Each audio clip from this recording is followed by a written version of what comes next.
какво каза дамата от Арапя, едно от пострадалите места, тя каза, аз не виждам никого. При такава ситуация се спасяват животи, а не каравани. Ще в дойде време на караваните има това. хора? Да, 130 човека бяха извадени точно там. Така че... Уважаеми приятели, защото имаме калпаво правителство. Калпави идиоти. Утре какво сме, бе? 6 септември. Природата какво казва? 6 септември е празник. Няма ти право да се подиграят с празниците на България. Ето зато стават тия бедствия. 230-330 литра на квадратен метър община Царево. Ами като са нацвакали блок до блок, като са нацвакали до реката каравани и къщи и какво ли не, какво очакват да стане? Този народ няма ли да разбере, че трябва едно място в Черноморието така да бъде направено, 1000 литра на сантиметър да паднат, да може водата да може да мине да ни направи тези поразии. Те нямат ли някаква статистика, която да види, че това нещо се получава? Обръщам се към всички властимащи. Време е вече да организирате пътища, инфраструктура, канализация, 5000 литра на квадратен метър, ако трябваше да приемат. Що може така голяма вода да се изтича по този начин, значи това е поне 5-6 хиляди литра на секунда. Че поне 10-20 кубика, даже и 30 на секунда. Щом те могат да се изтичат, значи може да направите такава канализация, както в Америка.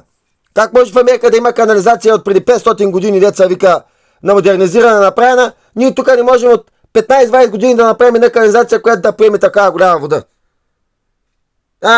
Било той, било оной. Ами те какво искат? Нали има метеоролози, нали има бан, що не са разбили тези облаци? Те къде спят? Те въобще спът ли или са правят, че спът? Нали има система за предупреждение при бедствия? Що не са пуснали сирените да предупредят хората, че ще дойде буря? Ще дойде дъжд? Значи, абсолютно всички институции са правите начукнати.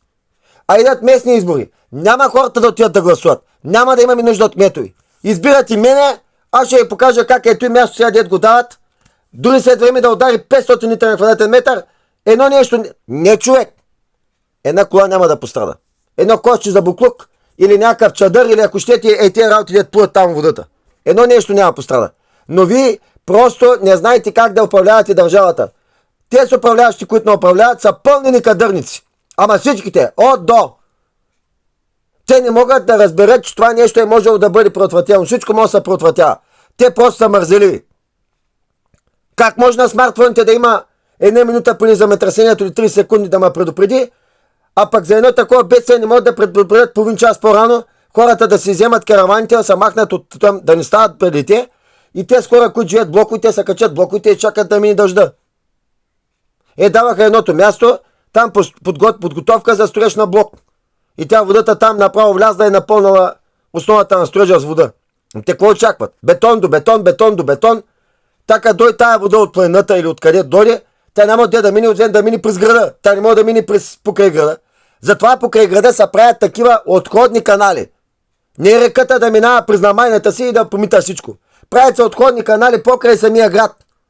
На 5-6 км извън града. Да няма там, деца вика, даже и ниви да засегне. Изкопава се това нещо, цялото се прави и следващия път, ако има наводнение и стане нещо, лично аз ще поема отговорност, ако това нещо бъде направено така, както аз го казвам.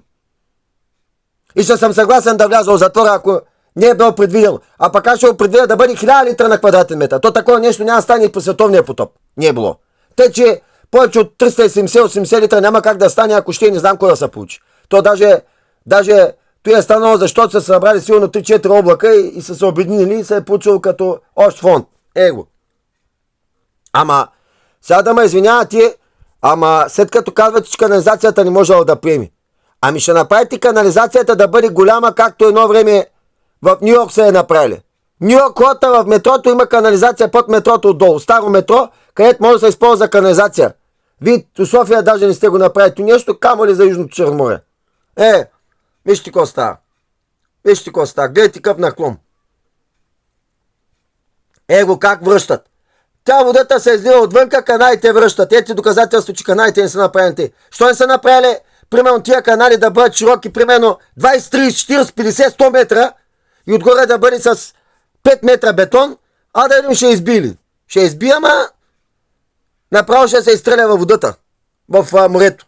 И ако като не може да приема канализацията, да бяха направили помпи, които да изпомпват към така наречените външни изкуствени реки, които да минават покрай Царево от двете страни. Или да минават покрай извън населените места. Той наводнение никога нямаш да стане. А на дъмо на някой. Я помислете малко, идеята ми не е ли добра. За всяко нещо мога веднага да дам решение. Чуйте са, ама откъде пари? Нали Европа дава пари, бе? Се казват Европа давала пари, Европа давала пари, ние не мога да го усвоим. Его, пример. Може да го усвоим. Що не сте го усвоили? Що не сте го направили? Що сте допуснали тази трагедия? Видяхте ли караваните къде са? Кой дава право на тия хора там да се свъркнат задниците точно до морето? С тия каравани. Те нямат ли интернет? Нямат ли свързано с метеоролозите как не могат да се сетят да направят нещо хитро? То сега умник. Този премиер направо една межитурка, като му гледам физиономията, чуй се какво да се оправдава. Тапанарен, не ти е виновна само природата. Вие нямате инфраструктура, която да може да приеме каквото и да е бедствие. И после викате, ама няма инфраструктура. Че направите, за какво са те с европари, за какво са те заплати, дед ви ги плащаме? Ще спрем да гласуваме, не ми не трябва ти, слагам се аз да управлявам както Тодор Жуков, за 3 дена ще ви реша проблемите. И само ще кажа, сега Европа дава 200 милиарда. Дава Европа 200 милиарда. Аз им давам проектите 15 човека да дойдат от всяка една държава, от европейската територия, които са държавите в Европейския съюз, по 15 човека на държава. За всяка една област да има човек. Примерно за култура, за образование, за инфраструктура, за земеделие, за всичко. 15 човека се ще намерят. Да дойдат и да наблюдават. И точно за 3 години, даже няма един мандат нито за кмет, нито за правител. За 3 години аз ще освоя 200 милиарда от Европейския съюз. Ще направя всичко да бъде както трябва. Нека тук едни тапанари зарад някакъв си път да ми развалят градинка. Виждате ли какво се случи? Вие унищожавате градинка, природата ви бава майката от до. Ето защо съм против да се унищожават градинки. Виждате ли? Ама ще кажете сега какво общо ме свързвам, приказал съм глупости. Добре, то да е само той. Там да учиш да се унищожи. Ами на други места в града дървета е туйно. Ето, природата си връща, може да не е в Русе. Но пак е на територията на България, пак е на територията на планета Земя. Ние със своето действие едно дръвче да отрежем, то влияе на цялия климат на планета. Звучи парадоксално, ама той сега според вас случайно ли е 300 литра на квадратен метър и кусур? Защо най-накрая не изгледат тези институции да се признаят, че просто те не са подготвени за нищо? Те са едни пълни никадърници и никога няма да се променят. Вижте, къде е било подготвено за строеж, виждаш ли? Българино, в какво живеете? Ето, гледай. Там сега трябва да има канализация, която да отхожда тия дървета. Видяхте ли ги? Около тия дървета от другата страна трябва да има изкуствено прокопан канал. И тая вода няма да се събира пред блоковете, а ще се изтича покрай той и нямаше въобще да наводни тия блокове. Виждате ли? Елементарно като едно време напоителните системи са били тъй. Вие унищожихте напоителните системи, унищожихте качествените помпи, които може да сега да свършат идеална работа за тука. Можехте само да ги използвате, да ги разгубите от едното място, да ги сложите на другото място, да копирате технологията и да си направите, деца казва, още 10, 20, 30 такова. Хората са казали оранжев код за Бургас. Видяхте ли? Къде спят институциите, нали казват оранжев код?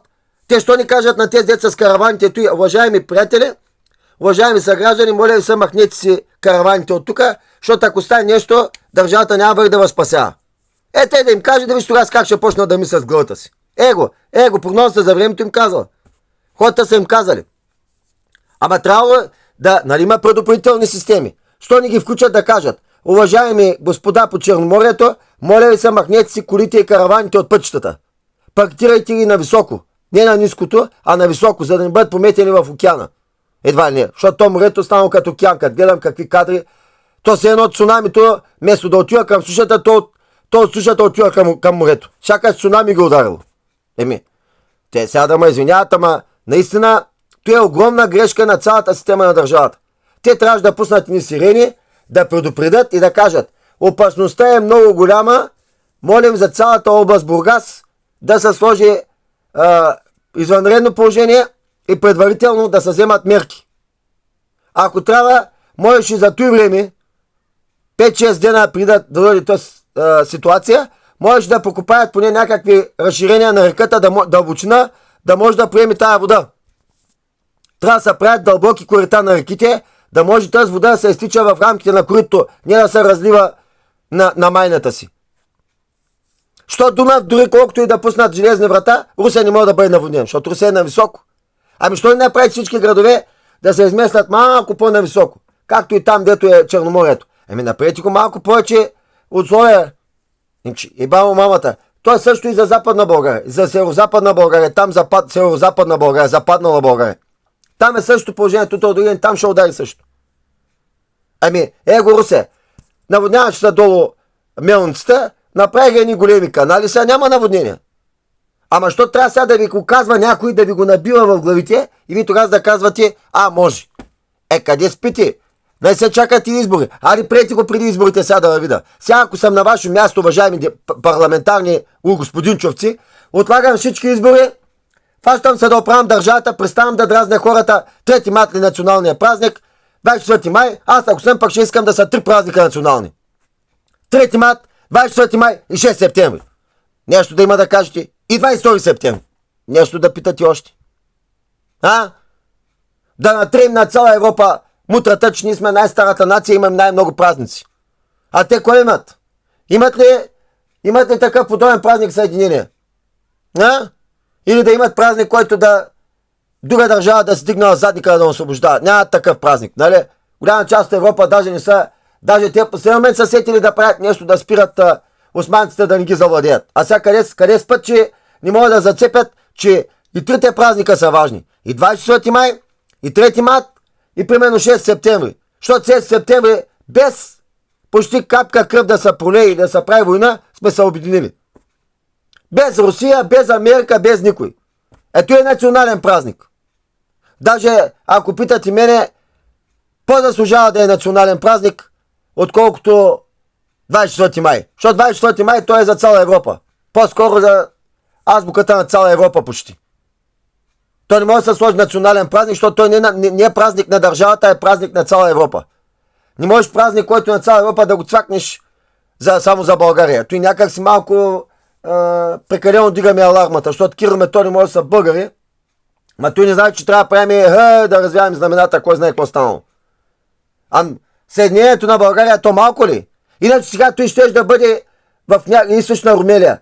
Ние щяхме ли да знаем за той нещо? Ако беше другата част на България. Ето, виждате ли защо е важен 6 септември? Виж, точно преди 6 септември природата ви казва, коя част на България е важна, кой празник трябва да бъде национален. 6 септември. Също национален празник. Дъмо депутати? Ето, природата ви го насочва, ви го казва като, трябва да сте с всичкия си. А ви сте заблудени в избори, в не знам си кой, в Конституция да сменяте, не знам ко. Конституцията се сменя един път, прави се за 1000 години напред. Който се опита да смени Конституцията, трябва да прави Велико народно събрание. Те не са направили Велико народно събрание, не могат да направят Велика България да бъдем пример за Европа, ето ние сега сме, гледаме наводнение в Южна България. Той е било източна Румелия, дами и господа. И ако беше в пределите на източна Румелия, кой ще да знае за това? Кой ще да им спаси задницата там, на тия хора? Я сметнете малко, природата ви насочва да каже, кое празник трябва да бъде национален също. 6 септември. Той не е ли важен? Вижте, точно преди 6 септември се случва.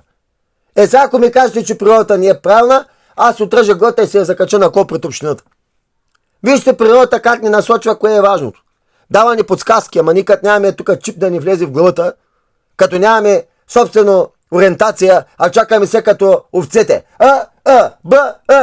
Ама другата азбука не я знаем. От А до Я, то измислено само за аборигените. Ние сме още по-пишмани аборигени. Кмета на община Царево, Елен какви ще ги издрънка пак то сега. Бургас, те много бързо влязоха в този щаб, който организирахме сутринта и наистина благодарение на изключителната стиковка успяхме много бързо да помогнем на много хора. Повече от 100 човека са евакуирани. Евакуацията е направена благодарение на бързата локация на всички онези, които са се чувствали застрашени. Това, което и господин премиера каза... Вижте каква река се е образувала.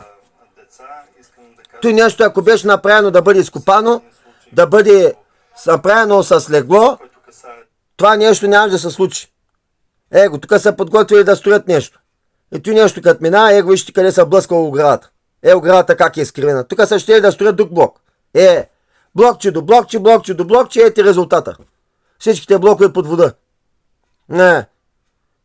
Как да стане?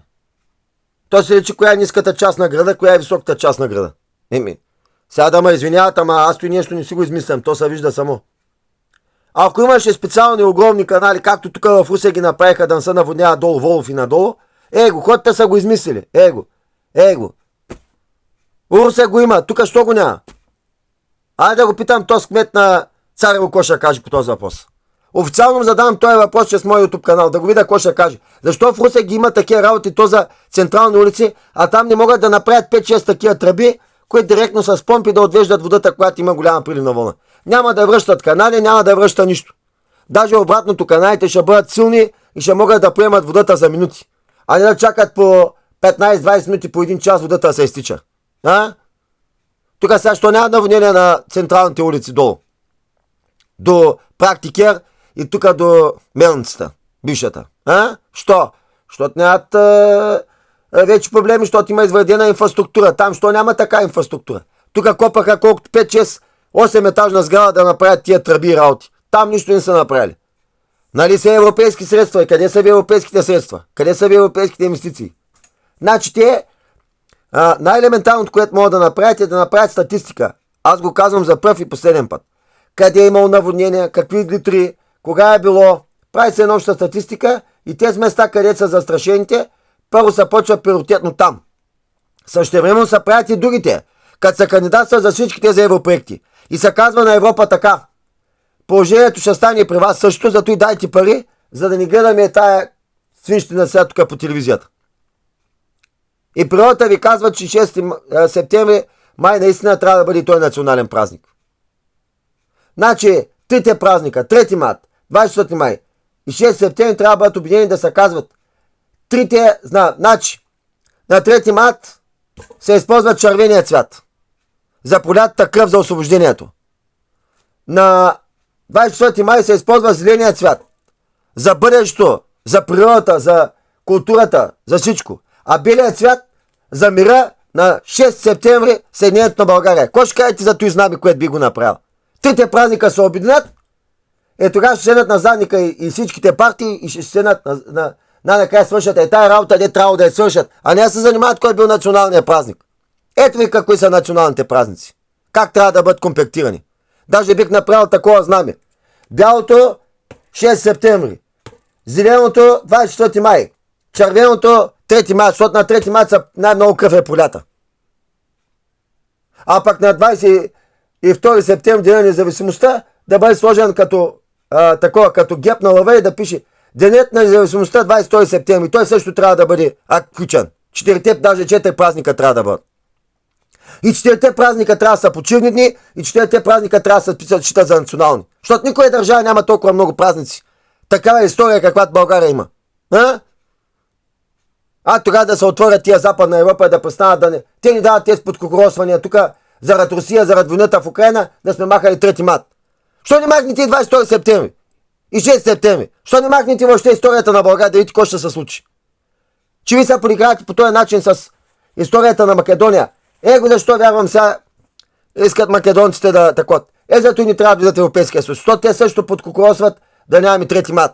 За да ни съвпада историята с Македония, с България, защото ние сме се освободили от османците, точно по същото време и Македония се почва да се освобождава. То е било едно и също на една територия. Те зато и сега искат да раздадат, да може да кажат, ама вие не сте се освободили на 3 марта, там примерно на 24 май или на 6 септември, или сме само обединили или нещо такова. Да не скелеферчат историята. Аз съм толкова спрос да не го разбера. Те всичките хора го разбраха в България. Даже и тези, които изповядват мюсюлманската религия, те са обидени, защото по този начин се променя историята. Значи не мога да кажа, че на черното бяло, на бялото черно. Освободили сме се, част от тях също са си дали живота за освобождението на България. Той знаете ли го? Помаците какви са? Я сметнете историята, проверете. Вие заличавате по този начин и тяхно съществуване и всичко останало. Вие къде отивате тая държава, на къде е тръгнала? Ето къде е тръгнала. Природата почва да ни го връща. Защото се подиграват с празници, подиграват се с държавността, подиграват с народа И природата казва, що ми прикарате с народа, значи народа не ми трябва. Айде. Чистка. И после казват, защото аз съм говорил за чистка. Ето и природата го прави. Аз разсъждавам като природата го прави, аз не го правя. Го вижте. Природата го прави, защото вече тя не може да натърпи. И гледа по някакъв начин да ни покаже къде са ни проблемните точки. Ама ние като нямаме тук пипи, като не може да се претоваме нещата и да ги направим като обединено и да разсъждаваме като природата, ние винаги ще бъдем откъснати, като не разсъждаваме като природата. Никога няма да сме съгласни с нея. Аз вече почвам да съм съгласен с природата. Дори повече, отколкото много други работи. Защото природата е най-правилната. Го унищожиха тук една градинка, да правят пакинги, маркинги, защото не знам си какво си, не може да запазят там растенията вътре в рамките на очертанията. И какво? Той какво доказва? Аз дадах идея да правят градинки, те унищожават готови градинки. Знаете ли колко Димитровчета бяха фърлили там до контейнера? Аз ги взимах, дет бяха в гумите явно и там някъде деца били. Взимах ги, сложих го градинката и сега след един час ще се фана ще ги взема, ще ги сложа тук в една кофа вода, ще ги посвежа малко и ще ги насъда утре други ден долу. А вие какво направихте? Оскобахте ги, фърлихте ги до контейнера, вече спокойствие. Още един пример. Всичкото и нещо Господ ва наказва. Престанете да правите глупости, престанете да унищожавате природата. Ето резултата. Гори изсичате. И то като няма гори, водата направо тръгва, залива всичко и тръгва по най-бързия начин към морето. Откъде да мине като тя реката една? Я направите 3-4 реки, дълбоки примерно 100 метра. Ще залее ли? Кой ще залее? То няма да има какво да залее. Ще мине, ще такова за едно известно време. Даже по този начин можете, като го направите този канал, като видите, че идва дъжда, не да чакате да стане бедствие, а да има килипир да създаде електричество, с което електричество утре други ден още същия ден деца вика да го подадете към електрическата система и да спечели общината някой лев, а не сега да губи и да губиш човешки животни, щети и материални щети, и бедствия, и аварийни ситуации, и всякакви такива подобни простоти. Представете си какво нещо мога да направя аз, ако ме дадете да управлявам. Няма нужда от кметове, от партии, от общински съветници, от парламента, от депутати, от партии, от парламентарни групи, от не знам си какво, от простоти и разни. Вие това не сте решили, толкова години ме чакахме. Та демокрацията също ще се отиди като идея. Те ако продължавате в същия дух, и тя се замини. Колкото издържа царя, колкото издържа комунизма, толкова ще издържи и демокрацията. Никоя система не се е задържава дълго, след като не мога да мисли за хората. И то накрая, някои ми казват, той имало някакви хора, дето отгоре управлявали. Избиваме ги, изчистваме ги, махаме всички скрити покрити работи, разкриваме всичко за извънземни тайни, всичко се разкрива на света, няма да има тогава бедствие. Ако има бедствие, аз се закрием, че съм убия. Ако едно бедствие има по света, след като всичко се разкри и се знае, вижте какво е. Те буквално до реката живеят, какво искат майната си. Няма ли някаква институция, която да им каже, ало, балоните, тук до реката не са живей. Трябва да живеете някъде да има някакво отстание, поне 150-200 метра. Те буквално къде е реката, къде е разляла. Тя как да го коментирам? Кажете ми как да го коментирам, аз го виждам и не мога да нямам думи. И после ще ми кажете, той блонд, кой няма да наводни?